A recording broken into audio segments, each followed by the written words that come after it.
శుక్లాంబరధరం విష్ణుం శశివర్ణం చతుర్భుజం ప్రసన్నవదనం ధ్యాయేత్ సర్వవిఘ్నోపశాంతయే. ఓం గం గణపతయే నమః. ఓం శ్రీమాత్రే నమః. ఓం శ్రీ గురుభ్యో నమః.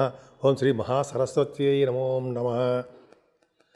మా ఆది ఆస్ట్రాలజీని చూస్తున్నటువంటి మీ అందరికీ, అలాగే విదేశాల్లో కూడా ఉంటూ నన్ను ఎంతగానో ఆశీర్వదిస్తున్నటువంటి, అలాగే చూస్తున్నటువంటి నా వీడియోస్ని అందరికీ నా హృదయపూర్వక నమస్కారాలు. ఇప్పుడు మనం 1 జనవరి 2026 నుండి 31 డిసెంబర్ 2026 అంటే 12 నెలల పాటు రాబోయే సంవత్సరం అనమాట. ఈ సంవత్సరంలో గ్రహాల యొక్క ప్రభావం ఎలా ఉంటుంది, అలాగే 12 రాసుల వాళ్ళకి గ్రహాలు ఇచ్చే ప్రభావం ఎలా ఉంటుందో ఇప్పుడు మనం తెలుసుకుందామండి. మెయిన్ ఏంటంటే ఇప్పుడు జనరల్గా గ్రహాలు ఏ గ్రహాలు ఎక్కడ ఉన్నాయో తెలుసుకుందాం. ముందుగా గురుగ్రహం, గురువుగారు ఉచ్చ స్థితిలో ఉన్నారు. అది చాలా అద్భుతం. 5 degrees దగ్గర పరమోచ్చలో ఉంటాడు ఆయన. 2 జూన్ నుండి అంటే 2026 అనమాట నుండి 30th అక్టోబర్ వరకు కూడా 2026 వరకు కూడా ఆయన ఎగ్జాల్టేషన్లో ఉచ్చ స్థితిలో ఉంటారు ఆయన. తర్వాత గురుడు సింహరాశిలాగా మారుతున్నాడు 31 అక్టోబర్ నుంచి. అక్కడి నుంచి అసలు సంవత్సరం మొత్తం ఉంటాడు ఆయన. అంతేకాకుండా కుజుడు కూడా నీచ స్థితిలోకి వస్తాడండి, కర్కాటకంలో ఉంటాడు. 18 సెప్టెంబర్ 2026 నుండి 30th నవంబర్ 40 days వరకు కూడా ఆయన నీచ స్థితిలో ఉంటాడు ఆయన. సో నీచ స్థితిలో ఉన్నప్పటికీ ఒక ఉచ్చగ్రహంతో కలిసి ఉండడం వలన నీచభంగ రాజయోగం కుజుడికి ఏర్పడింది, అద్భుతం. తర్వాత అంతేకాకుండా ఈ కుజుడే మళ్ళీ ఇంకోసారి జనవరి 2026 ఎగ్జాల్టేషన్ ఉంటాడండి ఆయన. అంటే మకర రాశిలో ఉంటాడు ఆయన, ఎగ్జాల్టేషన్లో ఉంటాడు. అంటే ఉచ్చస్థితిలో 2 గ్రహాలు ఉచ్చస్థితిలో ఉండడం, గురుడు ఉచ్చలో ఉండడం, కుజుడు ఎగ్జాల్టేషన్లో ఉండడం గొప్ప అదృష్టం అండి. సంవత్సరం మొత్తం కూడా చాలా బాగుంటుంది. అంతేకాకుండా రాహు కూడా ఆల్మోస్ట్ 6 డిసెంబర్ నుంచి ఉంటాడు అనుకోండి, అది పెద్ద ప్రాబ్లం ఏం కాదు. నవంబర్ వరకు కూడా రాహు మీకు కుంభరాశిలోను, కేతువు కూడా సింహరాశిలో ఉంటాడు. అంటే 5th డిసెంబర్ని మాత్రము మారుతారు వాళ్ళు. అంటే సింహరాశిలోంచి కర్కాటక రాశిలోకి కేతువు మారడము, కుంభరాశిలోంచి అలాగే మకర రాశిలోకి రాహు మారడం జరుగుతుంది ఆల్మోస్ట్ డిసెంబర్ ఎండింగ్లో. సరే, అది పక్క పెడితే శని కుజుడు కాంబినేషన్ పెడుతున్నారు. మళ్ళీ కుజుడు 3వసారి వస్తున్నాడు. కుజుడు 3rd ఏప్రిల్ అండి నుండి అలాగే 10th మే 40 days వరకు కుజుడు ఎక్కడ ఉంటాడు, శనితో కలిసి ఉంటున్నాడు. శనీశ్వరుడు ఎక్కడున్నాడు, మీనరాశిలో ఉన్నాడు. మీనరాశిలో శని కుజులు కాంబినేషన్ కలయిక అనేది తెలుసుకోవాలండి మనం. చాలా ఇంపార్టెంట్. ఎందుకంటే గ్రహ యుద్ధం జరుగుతుంటుంది ఇక్కడ. ఎప్పుడు కూడా శని కుజులు కలిసి ఉండడం చాలా తప్పు. అంటే డిగ్రీస్లో కుజుడు ముందుంటే గ్రహ యుద్ధంలో కుజుడు గెలుస్తూ ఉంటాడు. సరే, అది పక్కన చెప్తాం, మొత్తం చెప్పుకుందాము. గ్రహాల యొక్క ప్రభావము ఈ విధంగా ఉందండి. సో ఈ విధంగా మనకి మెయిన్ గ్రహాలు శనీశ్వరుడు, రాహువు, కేతువు, గురుడు, ఈ మెయిన్ కాంబినేషన్స్ ఈ సంవత్సరం మొత్తం రూల్ చేస్తూ ఉంటారు, ప్లస్ కుజుడు. సో ఈ విధంగా మనం చెప్పుకుందాము. సింహరాశి వారికి ఈ సంవత్సరం మొత్తం కూడా చాలా బాగుందండి. ఈ సంవత్సరం అంటే జనవరి నుంచి డిసెంబర్ వరకు కూడా 2026 ఇయర్ చాలా చాలా బాగుంటుంది మీకు, అద్భుతం. పైగా మీ రాశిలోనే అంటే మీ రాశికి అక్టోబర్ నెలలో మీ రాశిలోకే 30వ తారీఖు నుంచి మీ రాశిలో గురుడు వస్తున్నాడు. గురు ప్రభావం వల్ల కొంత ఊరట కలుగుతుంది. మీ కేతు కూడా మీ రాశిలో ఉండడం వల్ల మంచి ఫలితాలు ఏమి ఉండవు. జనరల్గా కేతు అంత అద్భుతమైన ఫలితాలు ఇవ్వడు, చిన్న చిన్న ప్రాబ్లమ్స్ ఇస్తాడు. కానీ గురుదృష్టి వలన సప్తమ స్థానానికి రాహు వల్ల వచ్చే దోషాలు మాత్రం బాగా తగ్గుముఖం పడుతుంది. అలాగే మీకు రావాల్సినటువంటి ధనయోగము మీకు ఉంటుంది కూడా. కుజుడు శని కలిసి సప్తమ ద్వితీయ స్థానం చూడడం వలన ఫైనాన్షియల్గా మీకు క్రమేపీ డెవలప్మెంట్స్ ఉంటాయి. అంతేకాకుండా మీ అంటే ఫ్యామిలీ విషయంలోనూ చిన్న చిన్న ప్రాబ్లమ్స్ కలగడానికి అవకాశం ఉంది. సంసార జీవితం, ఫ్యామిలీ, కుటుంబ సమస్యలు ఇవి కొంచెం రావడానికి మాత్రం అవకాశం ఉందండి. కొంచెం చిన్న ప్రాబ్లమ్స్ వస్తాయి. కానీ గురుదృష్టి 4th భావానికి ఉండడం వల్ల హ్యాపీగా, సంతోషంగా, ఆనందంగా మీరు ఉంటారు ఖచ్చితం. ముఖ్యంగా మీ అమ్మగారికి ఆరోగ్య పరిస్థితి, ఆర్థిక పరిస్థితి చాలా బాగుంటుంది. విద్యలో మీరు బాగా రాణిస్తారు. అంతేకాకుండా రైతులకు కూడా ఈ సంవత్సరం మొత్తం కూడా సింహరాశి వారికి యోగవంతమైన కాలమే. మ్యూజిక్ డైరెక్టర్స్ కూడా సింహరాశి వారికి వాళ్ళకి అవకాశాలు మాత్రం బ్రహ్మాండంగా వస్తాయన్నారు, ఏమాత్రం సందేహం లేదు. మ్యూజిక్ డైరెక్టర్స్ చాలా బాగుంటుంది. అంతేకాకుండా మీరు అంటే ఎక్కడికి వెళ్ళినా కంఫర్టబుల్నెస్ ఎక్కువ ఉంటుంది. ధనప్రాప్తి కలుగుతుంది. అంతేకాకుండా సకల భోజనాలు అంటే సకాలంలో భోజనాలు బాగా జరుగుతుంది మీకు. వాహన యోగం ఎందుకు చెప్పడానికి వాహనాలు ఇవన్నీ మీకు కలగడానికి అవకాశాలు ఎక్కువ ఉన్నాయి. కానీ సంతాన విషయంలో చిన్న చిన్న ప్రాబ్లమ్స్ రావడానికి మాత్రం అవకాశాలు ఉన్నాయండి. అంటే పంచమ స్థానాన్ని శని చూడడమే కారణము. అయినప్పటికీ కూడా పంచమాధిపతి అయిన గురుడు వచ్చే స్థితిలో బ్రహ్మాండంగా ఉన్నాడు. పంచమ స్థానం అంటే వ్యయభావంలో ఉన్నాడు. అంటే సంతానం వలన ధన ఖర్చు ఉంటుంది. ధనం ఖర్చు పెడుతుంటారు మీరు. మీ పిల్లలకి ఏదైనా ఏదైనా కొనమన్నా వాళ్ళకి ఏదైనా కావాల్సి వచ్చినా వాళ్ళకి ఏది కావాలంటే కొని పెడుతుంటారు. కొన్ని విషయాల్లో వాళ్ళకి హెల్త్ బాగుండకపోయినా మీరు డబ్బులు ఖర్చు పెట్టడానికి అవకాశాలు ఎక్కువ ఉంటాయి. అన్ని పక్కకు పెడితే ఒక్క కుజుడు మాత్రం మీకు చాలా బ్రహ్మాండంగా ఆరో భావంలో చాలా బాగున్నాడండి. అత్యంత రాజయోగకారకుడు, పంచమాధిపతి అండ్ భాగ్యాధిపతి అండ్ కుజుడు సూపర్గా బ్రహ్మాండంగా ఉచ్చ స్థితిలో ఉండి భాగ్యాన్ని చూస్తున్నాడు. నాన్నగారికి చాలా బాగుంటుంది. ముఖ్యంగా జనవరి 16 నుండి ఫిబ్రవరి 23వ తారీఖు వరకు కూడా కుజుడు ఎగ్జాల్టేషన్లో ఉండడం వలన మీకు ఆరో భావంలో ఉండడం వల్ల సమస్త సుఖాలు చాలా బాగుంటాయి. ముఖ్యంగా గవర్నమెంట్ సంబంధించినటువంటి వ్యవహారాలు మీరు సక్సెస్ చేస్తారు. రాజకీయ రంగంలో ఉన్న వారికి పదవులు రావడం జరుగుతుంది.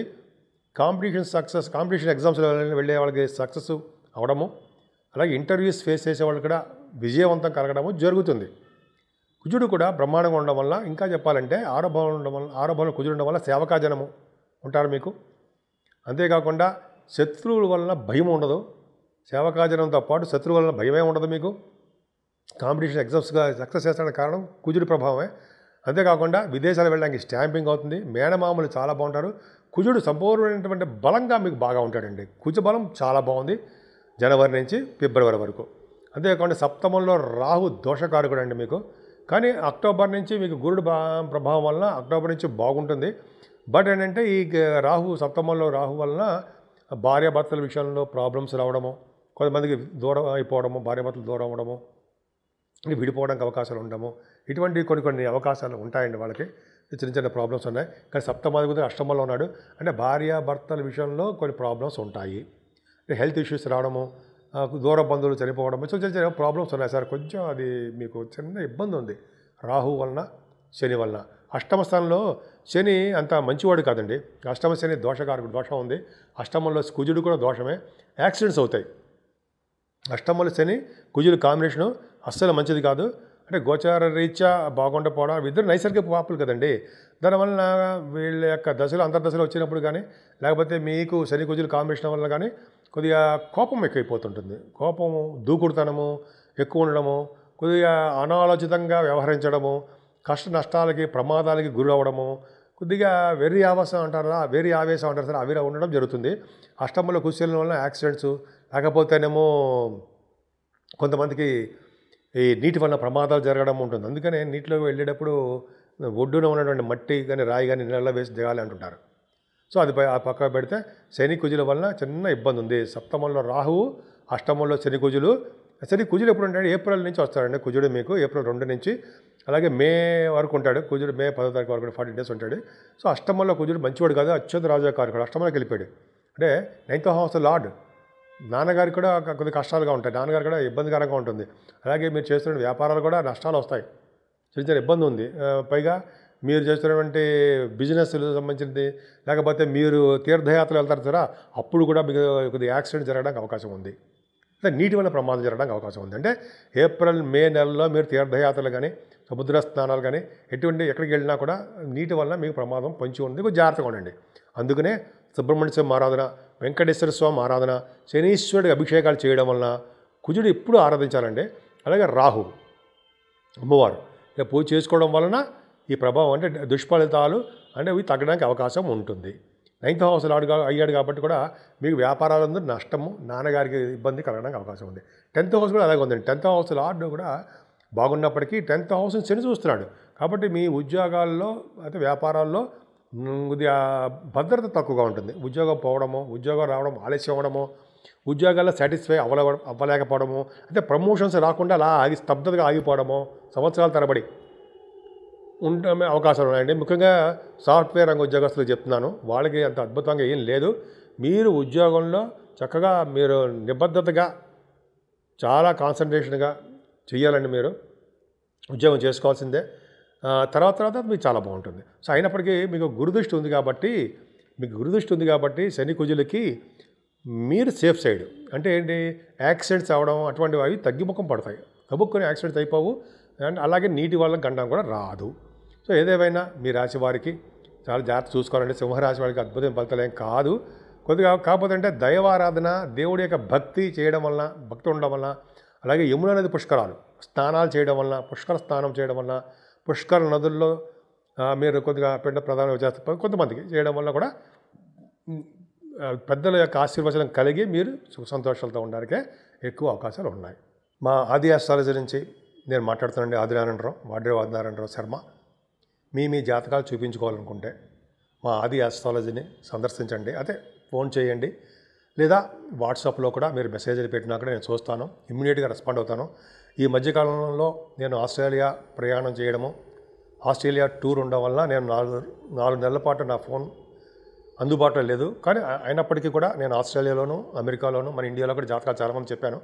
సరే, అది పక్క పెడితే ఈ సంవత్సరం మొత్తం కూడా ఫలితాలు ఎలా ఉండబోతున్నాయి, మీ జాతకాల ప్రకారం ఎలా ఉండబోతున్నారు, అంటే ఉద్యోగాలు కావాలనుకున్న వాళ్ళకి కానీ, లేదా సంతానం లేని వాళ్ళకి కానీ, లేకపోతే చాలా విధాలుగా వివాహం కాని వాళ్ళకి కానీ, ఇవన్నీ ఉంటాయి, ప్రాబ్లమ్స్ ఉంటాయి కదా.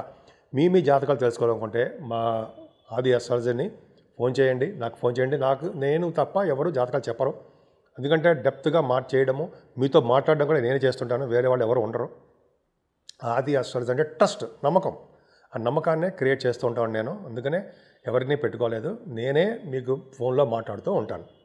సరే, అది పక్కకు పెడితే ఈ సంవత్సరం మొత్తం కూడా 12 రాసుల వాళ్ళు కూడా పూజించవలసిన దేవుడు శివుడు. అలాగే దక్షిణామూర్తిని పూజించడం వలన, ఎందుకంటే గురు ప్రభావం ఉంటుంది కాబట్టి దక్షిణామూర్తిని పూజించడం వల్ల మీకు సర్వ శుభాలు జరగడానికి అవకాశాలు ఎక్కువ ఉన్నాయండి. ముఖ్యంగా చదువు బాగా వస్తుంది, విద్యలో బాగా రాణిస్తారు.